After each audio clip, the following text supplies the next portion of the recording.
जय हिंद दोस्तों, मैं स्वागत करता हूं आप सभी का मैथ भाई संदीप सर में। तो कैसे हैं आप सभी दोस्तों? आशा करता हूं कि आप काफ़ी अच्छे होंगे और काफ़ी अच्छे से आप अपनी पढ़ाई कर रहे होंगे दोस्तों। तो लास्ट वीडियो जो मैंने आपके साथ डिस्कस किया था, टॉप 20 क्वेश्चन मैंने संविधान के आपके साथ डिस्कस किए थे, जिनसे डायरेक्टली एग्जाम में क्वेश्चन पूछे जाते हैं। आपने देखा होगा, आपने वो वीडियो देखी होगी, आपको डेफिनेटली लगा होगा कि जो वो क्वेश्चंस मैंने आपको कराए हैं वो कई बार प्रीवियस ईयर एग्जाम में पूछे जा चुके हैं, अगर आपने प्रीवियस ईयर के क्वेश्चंस को करा होगा।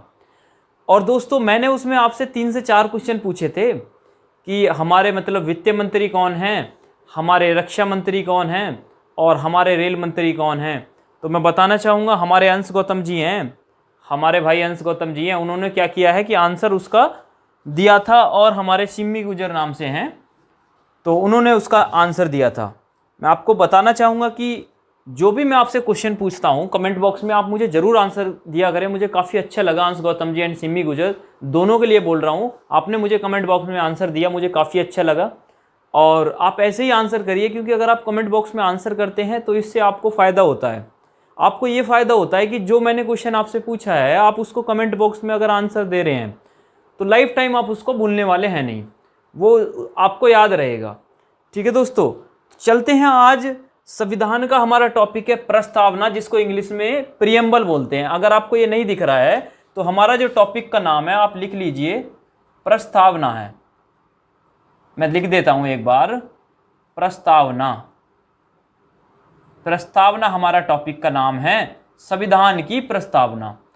तो दोस्तों, ये जो लिखा हुआ है इसको देख के आपको डरना नहीं है, नहीं इसको देख के भागना है वीडियो छोड़ के। आप पूरा देखिए, बहुत मजा आएगा। और संविधान प्रीएम्बल जो प्रस्तावना है संविधान की, उससे आपका सिंगल क्वेश्चन नहीं बचेगा। आप किसी भी एग्जाम में बैठ जाइए जाके, मैं आपसे ये वादा करता हूँ कि अगर आप आज पूरी वीडियो देखते हैं, या तो आज ही कंप्लीट हो जाएगा, हो सकता है नेक्स्ट वीडियो भी आए इसी की, तो मैं कोशिश करूंगा आज ही कंप्लीट करने की। आपको प्रीएम्बल का एक भी क्वेश्चन नहीं बचेगा, एक भी सिंगल क्वेश्चन नहीं बचेगा। और जो ये लिखा हुआ है ना, ये इसको देख के डरना नहीं है, इसमें से बस कुछ कुछ पॉइंट डिस्कस करने हैं। ये तो मैंने लिख दिया है ताकि आप अपनी प्रस्तावना को जान सकें। आप अपनी पेज पे इसको लिख के अलग साइड में रख लीजिए। आपसे कभी थ्योरी का एग्जाम तो है नहीं, आपसे पूछेगा कि आप प्रस्तावना को लिख के बताइए। ठीक है दोस्तों, तो पूरी वीडियो देखिए लास्ट तक, बहुत मजा आने वाला है। देखिए, सबसे पहले अगर हम बात करते हैं प्रस्तावना की, प्रस्तावना को हम उद्देशिका भी बोलते हैं दोस्तों। आपको पता होगा 13 दिसंबर 1946 को क्या हुआ, जब संविधान सभा की जब तीसरी बैठक हुई थी, तो पंडित जवाहरलाल नेहरू ने क्या किया था दोस्तों, उद्देश्य प्रस्ताव पेश किया था। मैं आपको ऑलरेडी बता चुका हूं। तो आप देख सकते हैं कि 13 दिसंबर 1946 को क्या हुआ कि ये संविधान सभा की तीसरी बैठक हुई। इस दिन क्या किया कि जवाहरलाल नेहरू ने उद्देश्य प्रस्ताव पेश किया था। उस उद्देश्य प्रस्ताव में क्या था, आज वो भी आपको पता लगेगा।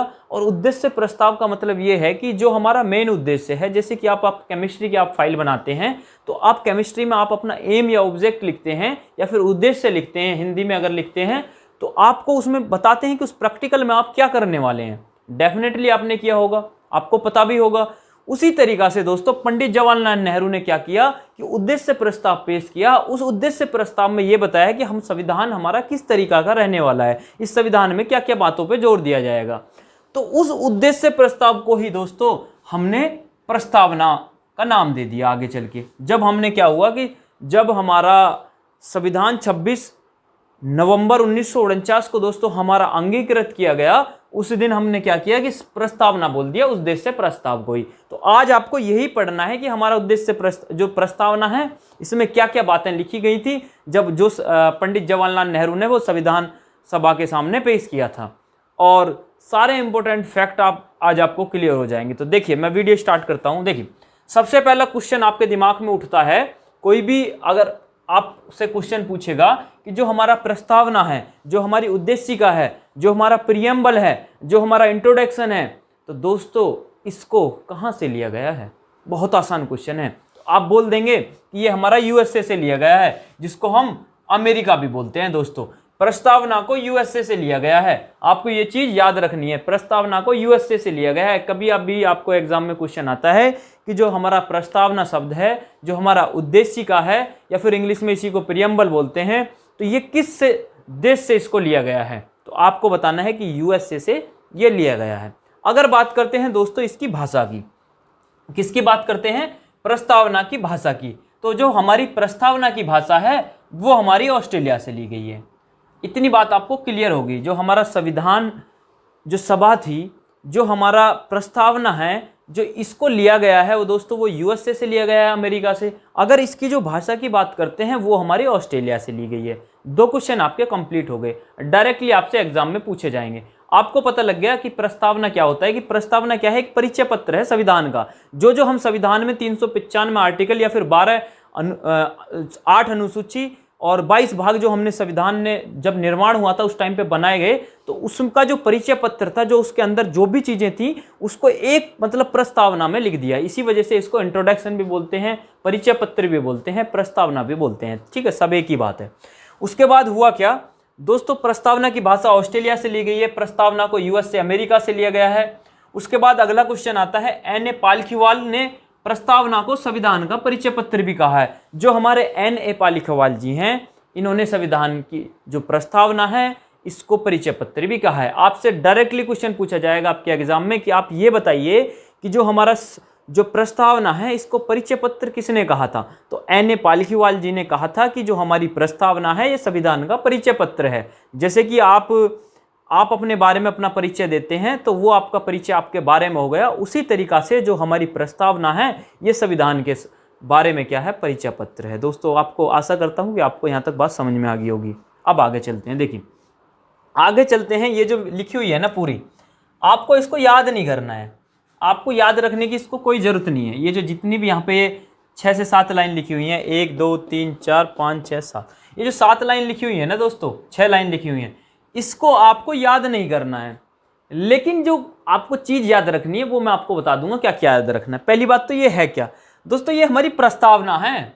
जो हमारी प्रस्तावना है इट मीन्स ये है कि जब हमारा 26 नवंबर 1949 को संविधान अंगीकृत किया गया दोस्तों, उस दिन सभी ने बैठ के इस बात को बोला कि हम भारत के लोग we the people of India.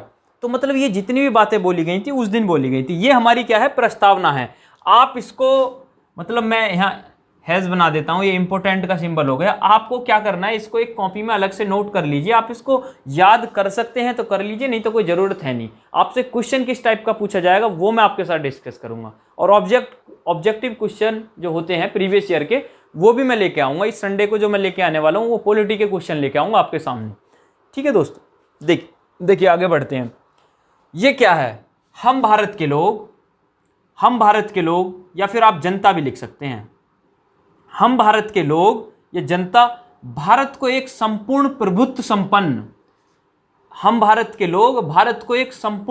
संपन्न समाजवादी पंथ निरपेक्ष लोकतांत्रिक गणराज्य बनाने के लिए तथा उसके समस्त नागरिकों को सामाजिक, आर्थिक और राजनीतिक न्याय, विचार अभिव्यक्त, विश्वास, धर्म और उपासना की स्वतंत्रता, प्रतिष्ठा और अवसर की समानता प्राप्त करने के लिए तथा उन सब में व्यक्ति की गरिमा और राष्ट्र की एकता और अखंडता सुनिश्चित करने वाली बंधुता बढ़ाने के लिए दृढ़ संकल्प होकर इस संविधान सभा में आज तारीख 26 नवंबर 1949 को संविधान को अंगीकृत अधिनियम आत्मसमर्पित करते हैं। दोस्तों ये क्या है कि ये हमारी प्रस्तावना है जो मैंने आपको ये लिखी हुई है बोर्ड पे। आपको इसको याद ही नहीं करना है, आपको एक एक वर्ड का मतलब समझना है। आपसे एग्जाम में पूछा जाएगा कि जो हमारी प्रस्तावना है उसमें भारत शब्द कितनी बार यूज हुआ है,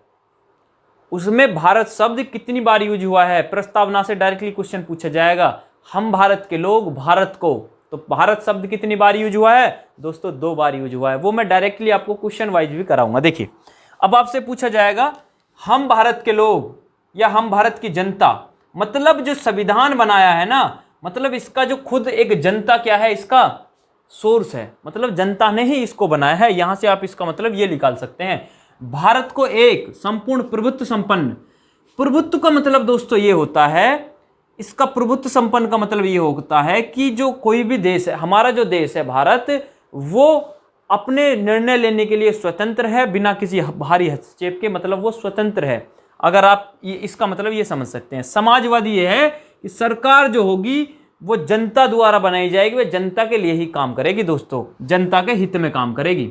पंथ निरपेक्ष का मतलब यह है कि जो सरकार होगी दोस्तों उसका कोई धर्म नहीं होगा। पंथ निरपेक्ष, हमारा जो देश है वो पंथ निरपेक्ष है, तभी तो इसमें अलग अलग कम्युनिटी के लोग निवास करते हैं। जैसे अगर आप बैठे हुए हैं, अगर ऑफलाइन कहीं पे आप कोचिंग ले रहे हैं तो आपके पास एक मुस्लिम भी बैठा हुआ है कास्ट से, आप हिंदू बैठे हुए हैं या अदर कास्ट से भी बैठा हुआ है, क्योंकि हमारा संविधान हमको ये राइट्स देता है दोस्तों, क्योंकि हमारा जो देश है वो पंथ निरपेक्ष है। कभी भी धर्म के आधार पर आपके साथ कभी भी भेदभाव नहीं किया जाएगा दोस्तों, ये चीज़ आपको याद रखनी है। और उसके चल के आगे मैं आपको आर्टिकल्स में बताऊंगा भी कि अगर आपसे कोई आपका शोषण करता है, आपसे बोलता है कि आप उस कास्ट से हो, तो दोस्तों आप केस कर सकते हो उसको। उसी तरीका से पंथ निरपेक्ष का मतलब है कि भारत का कोई अपना देश नहीं है। लोकतांत्रिक, गणराज्य बनाने के लिए लोकतांत्रिक ये है कि मतलब जनता, जो मतलब जनता के द्वारा ही जो मेन जो होगा ना, देश का मुखिया होगा, वो जनता के द्वारा चुना जाएगा। समान न्याय, समस्त नागरिकों को सामाजिक, आर्थिक और राजनीतिक न्याय, मतलब सभी को समान न्याय मिलेगा। ठीक है। धर्म और उपासना की स्वतंत्रता रहेगी। आप जिस धर्म के हैं उस धर्म को आप अपना तरीके से आप अपना प्रचार करिए, ना कि आप किसी कम्युनिटी के लिए कुछ गलत बोल सकते हैं। ठीक है। समता प्राप्त करने के लिए उन सब व्यक्ति की गरिमा एवं राष्ट्र की एकता और अखंडता, मतलब सभी को एकता व अखंडता बना के रखनी है, क्योंकि हमारे जो देश में यूनिटी इन डाइवर्सिटी आपने पढ़ा होगा, विभिन्नताओं में एकता। हमारे देश में विभिन्न विभिन्न तरीका की जातियां हैं, विभिन्न विभिन्न स्टेट हैं, सभी का कल्चर अलग अलग है, लेकिन फिर भी हमारा जो देश है विभिन्नताओं में एकता के लिए दोस्तों प्रसिद्ध है। देखिए, तो ये सब चीज़ें क्या हैं, और 26 नवंबर 1949 को संविधान को अंगीकृत करते हैं और आप आत्मसमर्पित करते हैं। ये जो मैंने अभी आपको बताया एकदम बेसिक चीज़ें बताई हैं जो एक्चुअल में हमारी प्रस्तावना है। बाकी आगे चल के मैं हर वर्ड का आपको मतलब बताऊंगा। लोकतंत्र का मतलब क्या है, गणराज्य का मतलब क्या है, अखंडता का मतलब क्या है, तो दोस्तों वहां से आपसे क्वेश्चन पूछे जाएंगे। ये आपको एक बेसिक आइडिया दिया है, तो दोस्तों बने रहेंगे मेरे साथ, आगे मैं आपके साथ वही डिस्कस करने वाला हूं। देखिए दोस्तों, आगे चलते हैं। जो हमारी संविधान की प्रस्तावना थी, जो उस प्रस्तावना के अंदर जो महत्वपूर्ण पॉइंट हैं जिनसे आपसे डायरेक्टली एग्जाम में क्वेश्चन पूछे जाते हैं। जो मैंने आपको प्रस्तावना बताई है जो 6-7 लाइन की थी, उसको आपको पढ़ने की कोई ज़रूरत नहीं है, लेकिन जो उससे मेन पॉइंट होते हैं आपसे पूछा जाएगा कि संप्रभु का मतलब क्या होता है। 4 ऑप्शन में दे देगा और आपसे एक ऑप्शन में ये भी होगा जो मैं आपको अभी बताने वाला हूँ। ये समाजवादी का मतलब क्या होता है, गणतंत्र का मतलब क्या होता है, लोकतंत्र का मतलब क्या होता है, क्योंकि आप इंडिया में रह रहे हैं, इन छोटे छोटे शब्द का आपको मतलब ज़रूर पता होना चाहिए। तो आज आपके ये सभी पॉइंट क्लियर हो जाएंगे। ठीक है। तो सबसे जो पहला पॉइंट है हमारा संप्रभु है। संप्रभु का मतलब क्या होता है, आप संप्रभु का मतलब समझेंगे। सबसे पहले संप्रभु का मतलब होता है वो स्टेट, वो देश जो अपने निर्णय लेने के लिए किसी पे बाध्य नहीं होता है। इट मीन्स वो स्वतंत्र होता है। अगर मैं कोई काम कर रहा हूँ तो अगर मुझे किसी के मतलब डिसीजन की कोई जरूरत नहीं है, मैं अपने निर्णय खुद ले सकता हूँ, तो मैं एक संप्रभु हूँ, मतलब मैं स्वतंत्र हूँ अपने डिसीजन लेने के लिए।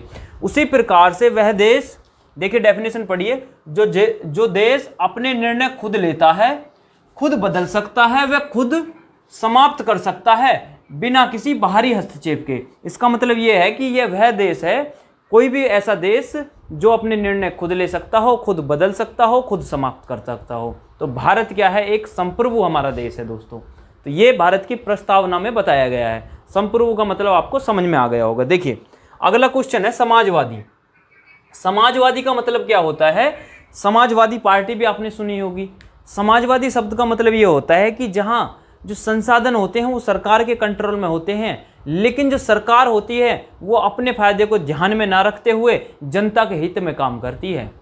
इसका मतलब ये होता है, बिल्कुल आपको समझ में आ गई होगी। समाजवादी का मतलब ये होता है कि जो संसाधन होते हैं वो सरकार के कंट्रोल में होते हैं, लेकिन सरकार अपने फायदे को ध्यान में ना रखते हुए जनता के हित में काम करेगी दोस्तों। तो ये होता है समाजवादी का मतलब। ये आपको बात क्लियर हो गई होगी। संसाधन सरकार के कंट्रोल में होते हैं, सरकार समाज के हित में कार्य करे। ये मैंने शॉर्ट में लिख दिया है, आप इसको डिटेल में भी लिख सकते हैं, जो डेफिनेशन मैंने आपको बताई है। ठीक है दोस्तों, आगे चलते हैं। तो एक हमारा वर्ड आता है धर्मनिरपेक्ष या पंथ निरपेक्ष।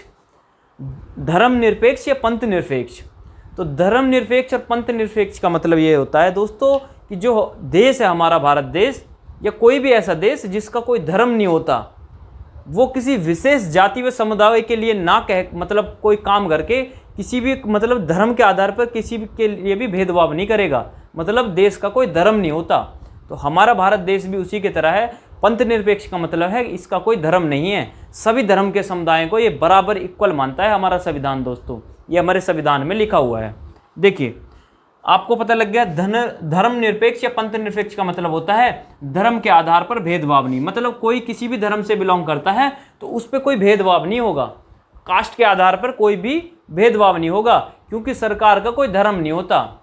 अगर कोई सरकार है, सपोज करो बीजेपी गवर्नमेंट है, अगर बीजेपी गवर्नमेंट जो है ना वो किसी भी समुदाय से बिलोंग करती हो जो उसका प्रधानमंत्री होगा, लेकिन दोस्तों हमारा देश वो किसी के लिए पर्टिकुलर धर्म के लिए काम नहीं कर सकते, क्योंकि आप समझ सकते हैं दोस्तों हमारे जो देश के राष्ट्रपति हैं वो मुस्लिम भी रह चुके हैं, और हमारे जो देश के अभी प्रेजेंट में जो राष्ट्रपति हैं दोस्तों वो एससी कैटेगरी से बिलोंग कर सकते हैं, आपको शायद ना पता होगा ये।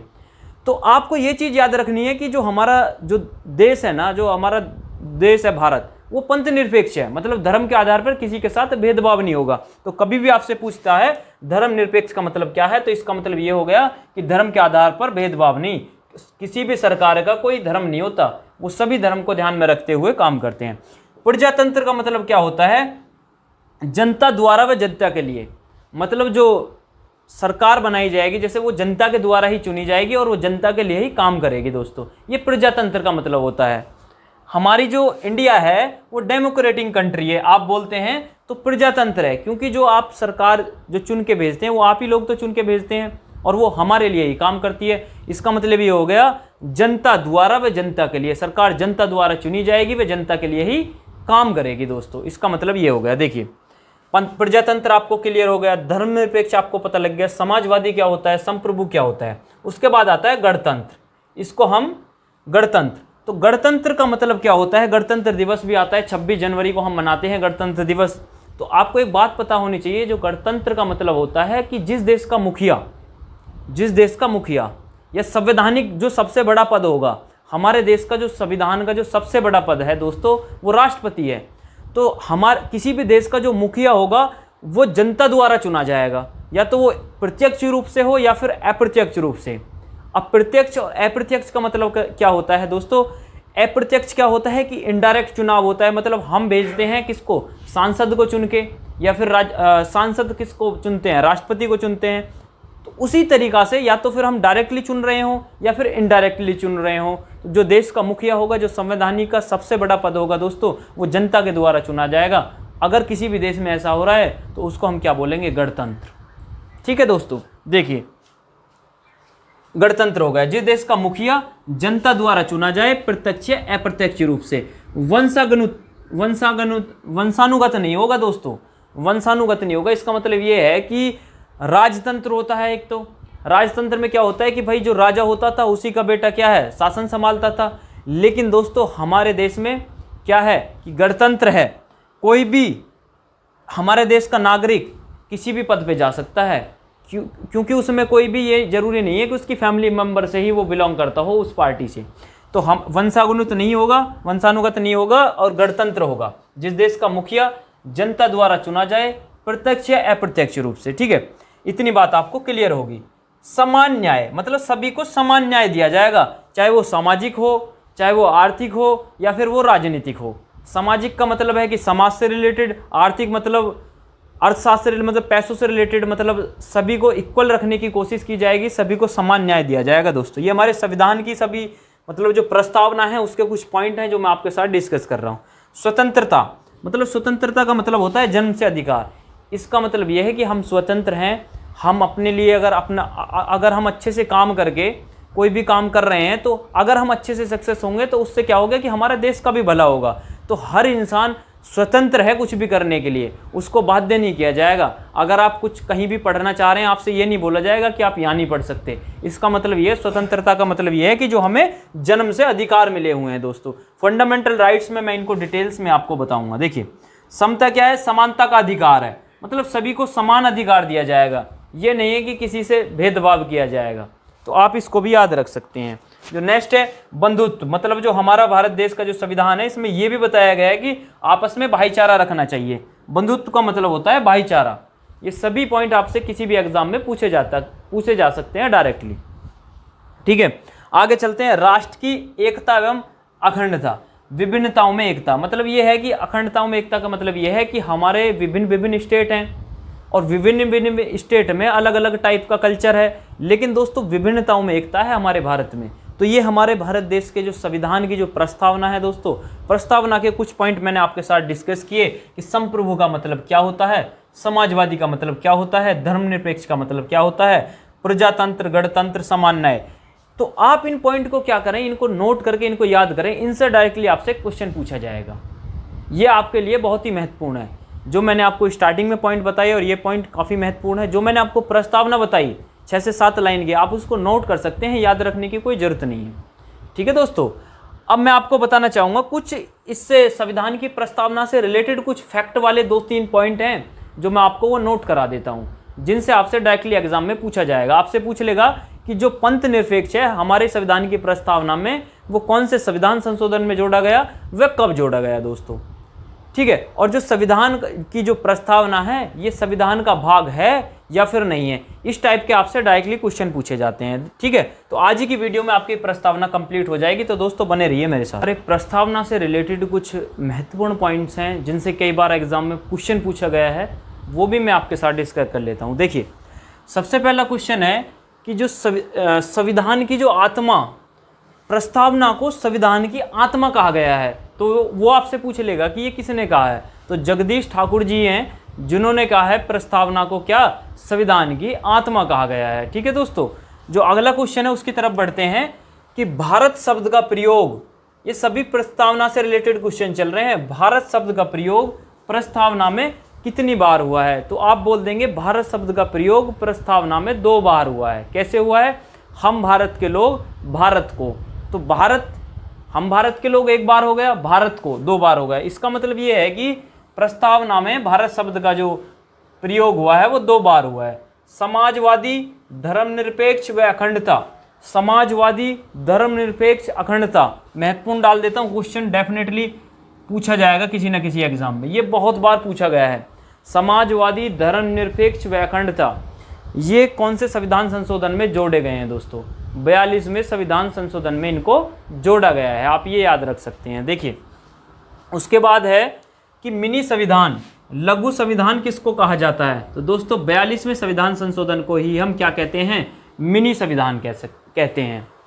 ठीक है दोस्तों, उसके बाद आता है गणतंत्र, स्वतंत्रता, समता व बंधुत्व, ये सभी कहाँ से लिए गए हैं, किस देश से लिए गए हैं दोस्तों, तो आप बोल सकते हैं फ्रांस से ये लिए गए हैं। ये जितने भी मतलब 4 मैंने आपको बताए हैं, गणतंत्र और स्वतंत्रता और समता, बंधुत्व, ये चारों क्या हैं कि ये फ्रांस के संविधान से लिए गए हैं दोस्तों। उसके बाद क्या है कि ये 2 केसेस हैं, केसेस तो और भी हुए प्रस्तावना से रिलेटेड, लेकिन ये 2 केस हैं जिनसे एग्जाम में कई बार क्वेश्चन पूछे गए हैं, आपको ये याद रखनी है। पहला केस हुआ बेरोबेरी संघ मामला 1960। उस केस में क्या हुआ कि सुप्रीम कोर्ट ने निर्णय सुनाया, जो हमारा उच्चतम न्यायालय है उसने निर्णय सुनाया कि जो ये प्रस्तावना है ये संविधान का भाग नहीं है। ठीक है दोस्तों, तो आपको याद रखना है बेरोबेरी संघ मामला 1960 में जो उच्चतम न्यायालय ने है उसने ये निर्णय लिया कि जो हमारी प्रस्तावना है ये संविधान का भाग नहीं है, संविधान का अंग नहीं है। उसके बाद एक और केस होता है, देखिए बेरोबेरी संघ मामला 1960, उच्चतम न्यायालय ने प्रस्तावना को संविधान का भाग नहीं माना। इस केस में क्या है कि उच्चतम न्यायालय ने प्रस्तावना को संविधान का भाग नहीं माना। उसके बाद दूसरा केस होता है केशवानंद भारती बनाम केरल राज्य, केशवानंद भारती बनाम केरल राज्य 1973, इसके 13 साल बाद हुआ दोस्तों। इसमें क्या किया गया, प्रस्तावना संविधान का भाग है, इसमें संशोधन भी किया जा सकता है, मतलब जो प्रस्तावना है ये संविधान का भाग है, इसमें संशोधन भी किया जा सकता है, लेकिन इसके मूल ढांचे को मतलब नुकसान नहीं पहुंचना चाहिए। ठीक है, तो ये हमारे जो संविधान की प्रस्तावना है दोस्तों, ये संविधान के प्रस्तावना से रिलेटेड सभी पॉइंट कंप्लीट होते हैं। प्रस्तावना आपको बता दी क्या होती है, किस तरीक़ा से इसको लाया गया दोस्तों। तो मैं आशा करता हूँ प्रस्तावना से रिलेटेड आपको एक भी पॉइंट नहीं बचेगा। आप किसी भी बुक के प्रीएम्बल प्रस्तावना से आप क्वेश्चन करेंगे, ये सभी आप नोट कर लीजिए, याद कर लीजिए। अब मैं आपको बता देता हूँ कि आप क्या करेंगे, प्रस्तावना की ये मेरी वीडियो देखेंगे, उसके बाद ये नोट करेंगे, नोट करने के बाद क्या करेंगे, आप प्रस्तावना प्रीएम्बल के किसी भी बुक के आप क्वेश्चन लगाइए, आपका हर एक क्वेश्चन सॉल्व हो पाएगा दोस्तों, मतलब 99.99% आप क्वेश्चन सॉल्व कर पाएंगे। और आशा करता हूं कि अगर पॉलिटी पूछी जाएगी किसी भी एग्ज़ाम में तो हो सकता है एक आध क्वेश्चन आपसे प्रस्तावना से भी पूछ ले। मैं आपके साथ अनुसूची डिस्कस करने वाला था, लेकिन मैंने आज आपको प्रस्तावना बताई है क्योंकि ये अभी बची हुई थी। तो मैंने सोचा कि एक सीक्वेंस वाइज ही मैं आपको पूरी पॉलिटी कराऊंगा। उसके बाद जो नेक्स्ट वीडियो आएगी उसमें मैं अनुसूची आपको पढ़ाने वाला हूँ कि पहले कितनी अनुसूची थी, उसके बाद कितनी हो गई दोस्तों। तो दोस्तों मैं आशा करता हूँ कि आपको प्रस्तावना की मेरी वीडियो ये पसंद आई होगी। तो आप इस वीडियो को लाइक करें दोस्तों, और कमेंट बॉक्स में ज़रूर बताएं जो भी आपको इशू रहा है, अच्छी लगी या बुरी लगी वीडियो, तो कमेंट करके क्या है कि मुझे पता लगता है। ठीक है दोस्तों, तो मिलते हैं आपसे नेक्स्ट वीडियो में दोस्तों। तब तक के लिए बाय बाय दोस्तों। वीडियो देखने के लिए बहुत बहुत धन्यवाद। Thank you, bye bye, take care.